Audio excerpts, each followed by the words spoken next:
before we get to Bruce Hensley, I'm going to ask, well, first of all, Captain Greg Connors, he knows all those secrets going on in the base.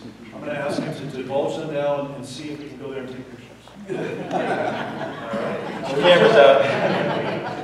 Now, please tell us a little bit about some of the jobs that are associated with the base and what kind of work we're doing over there, and then maybe some synergy with regard to the workforce outside the gate and the educational opportunities outside the gate.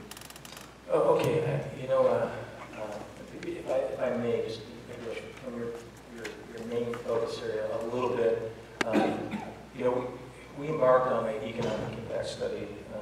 When was that, though? 2008 or 9 or something like that? 2008. And obviously the military cannot do that, so it's going to be outside agencies. We followed a model that began down in San Diego, and San Diego is obviously a fleet concentration area. And you know, they reported, I think, the first year they did theirs was somewhere around $15 billion in economic impact. But the interesting thing was the next year they skyrocketed to like 21 billion. And the one reason for that significant jump is data collection, data analysis.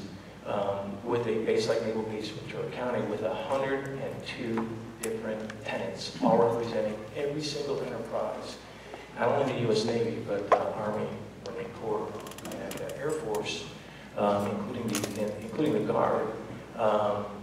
It's very difficult to trace, collect, and then aggregate every single job, every single dollar that is either spent or collected and doled out to their labor workforce.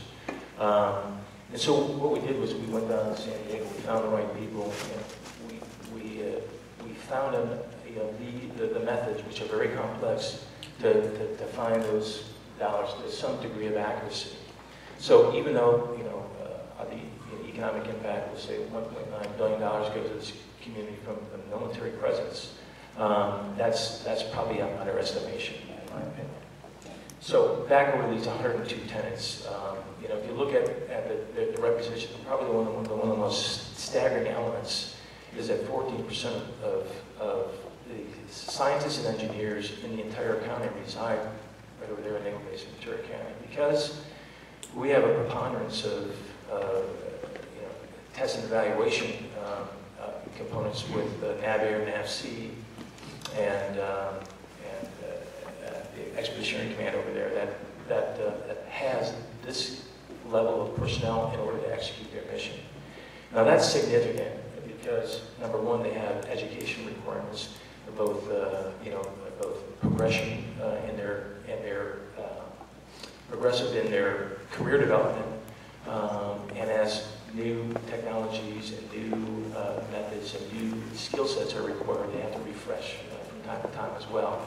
The other important component of that is that they're kind of old. I think, when I talked to Admiral Winter from N2, N6, and he said his biggest concern in the next year is that their civilian workforce at enterprise level, like that we have at Naval Base Ventura County, are all within about 2 or 3 years of retirement. They're all somewhere in the vicinity of 50 years old, and then they have a gap in corporate knowledge and experience with replacements, somewhere in the 15 to 20 year realm. And so, the investment made with this school engineering program and a variety of other things in the community are essential to the health and welfare and the integration of the community and the base. So I think I may have answered that question and put some context into it. Yeah, thank you. Let's turn now to Bruce Hensley, CEO of the Economic Development Collaborative of Ventura County, whose job, along with his board and members, is to stimulate retention and recruitment of our job creators in Ventura County, and also at the same time making sure that we have the right synergies with our workforce, our academic opportunities, and our labor force. And if you would, Bruce, just talk a little bit about the relationship between our recruitment and retention efforts, our local economy, jobs that are out there in the Navy base and military presence here in Ventura. Great. Thanks for having me here. I'm going to try to address that question looking at three things. First, real quickly, parroting a little bit of what folks on the other side of me have said about skills and labor, and a little bit more in detail about two elements of the economy, construction and manufacturing. Since I'm not an economist, I have liberty to say things that Bill may disagree with or agree with. And I don't have his credit, of course, since I didn't actually work on the base. But let's look at skills and labor. If you want to look at it on a really small basis, I got information through Tony Skinner, IBEW, electrical workers, who was going to be here, wasn't able to be with us today. Just in any given year, as many as 20,000 hours of electrician work out here. That's about 10 full-time equivalents. Pulled from the private sector, doing great work on the base. There are apprenticeship opportunities that are created in partnership between Naval Base, Ventura County, and the private sector and organized labor. But even on a more broad scale, the fundamental question on skills and labor is the means by which we have an integration and interaction between skills at Naval Base, Ventura County, and the need for skills in the private economy, and the activity moving back and forth.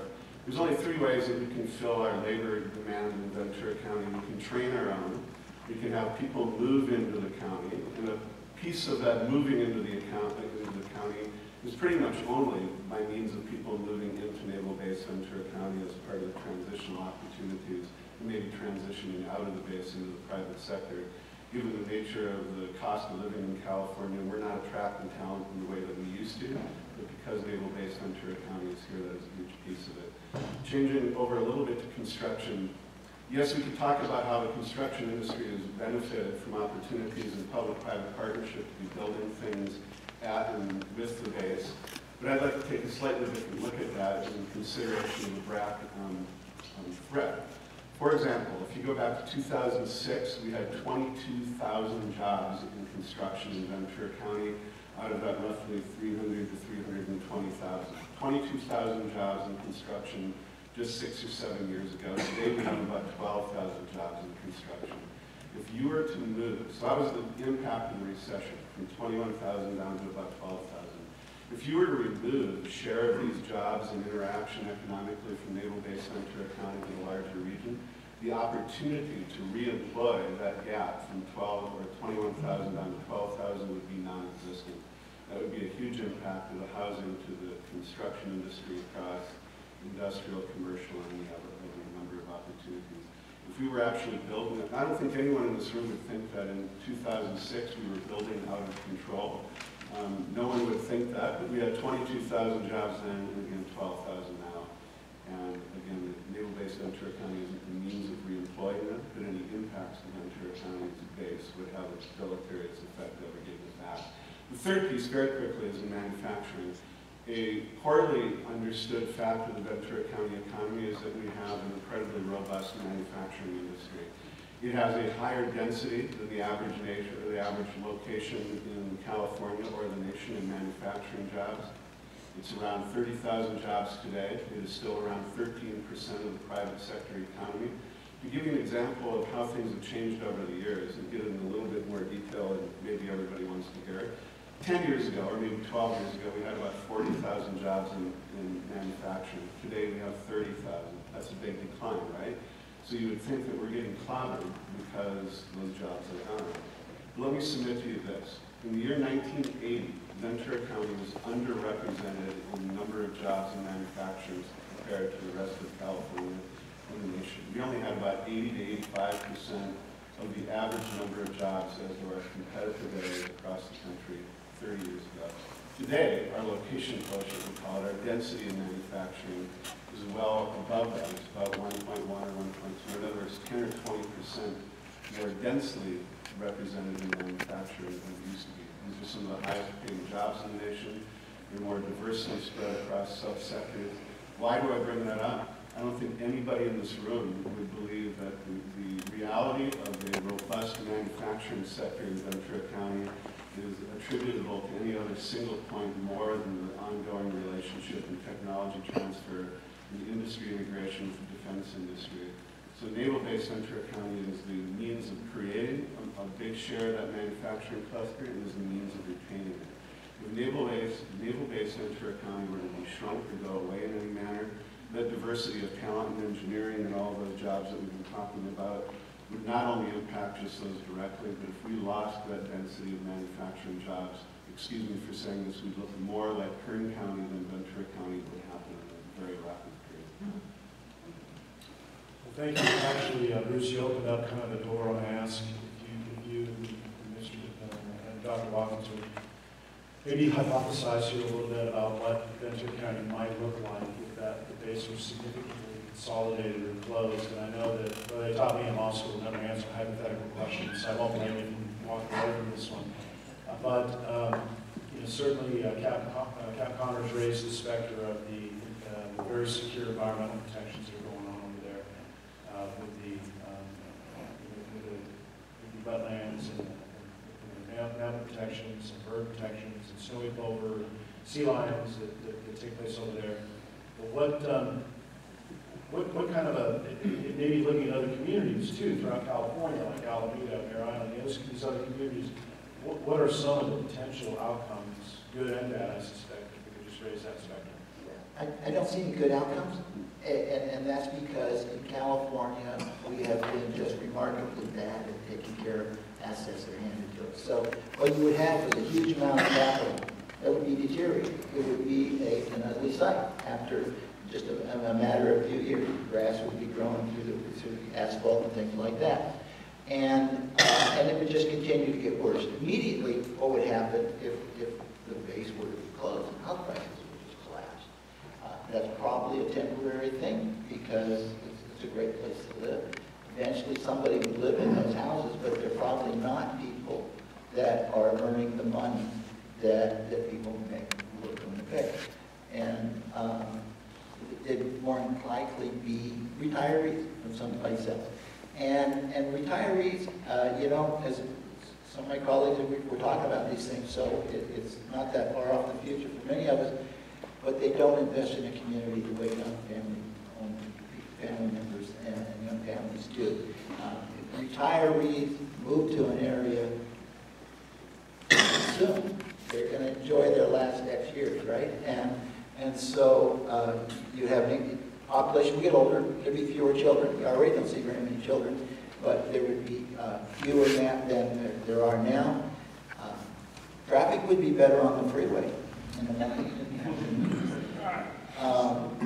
It would just be it's an economic disaster, and it would look like a disaster. Bruce, do you want to? Yeah, just quickly, if you look at the transition of any local economy in California over the last, say, 20 or 30 years, you see one inexorable change, which is the move from production industries and high-paying jobs to the service sector economy and increasingly residential. You take industrial or productive job-generating projects like Naval Base Ventura County out of that use. There's virtually no evidence in California that they would be retained for that kind of density of jobs in industrial production. Instead, following Bill, it would be returned to, at best, service sector jobs, which are dramatically lower paying, and probably residential for high wealth folks to have a nice view of the beach, but no jobs even remotely akin to that, somewhere between 20 to 30,000 If I may add, the future of transportation is unmanned. Over at Navy Base Ventura County, in many ways, we're on the cutting edge of at least 2 of the 3 aspects of unmanned transportation. The test ship that's over there is in many ways capable of navigating at sea, defending itself, and then navigating back with no one on board. And that's really probably the future in many ways of ship travel and perhaps naval engagement. It's many years off, but we here in Ventura County are on the pointy tip of the spear for that kind of test, research, and development unmanned ship capabilities. Unmanned aircraft, we hear a lot about that. There's drones. I think there's one that looks like a bird that's flying around. We hear a lot about drones, but the evolution of unmanned aerial vehicles has developed since World War II out of Purdue and the test range offshore that we have here. So again, we're on the pointy tip of the spear of research and development here in this area. Again, another area of unmanned transportation. As a legislator, last year we passed a bill to require Caltrans and the Department of Transportation to evaluate incorporating unmanned cars, Google cars, driverless vehicles, we put it that way, not unmanned, but driverless vehicles into the state's highways and freeways. So whether it's your cars, your ships, or your aircraft, the future of transportation in many years from now will be unmanned or driverless. And so it's an interesting opportunity because we here in Ventura County Navy Base are on the very cutting edge, research and development on 2 of those 3 major aspects. I think we should be 3 for 3, but we're 2 for 3 right now. And it's a great opportunity. Navy Base Ventura County has its CSAs, which is another word for public-private partnerships, where they can have civilian contractors and designers and developers and innovators work right on the Navy base and take advantage of the facilities out there and the runways and the offshore test range. So there's a great opportunity for synergy, not just today, not just 2017 when this base could be on the BRAC list, but certainly 20, 30 years from now and all the years in between. So I just wanted to add that. And with that note, I'd like to open up for questions from this panel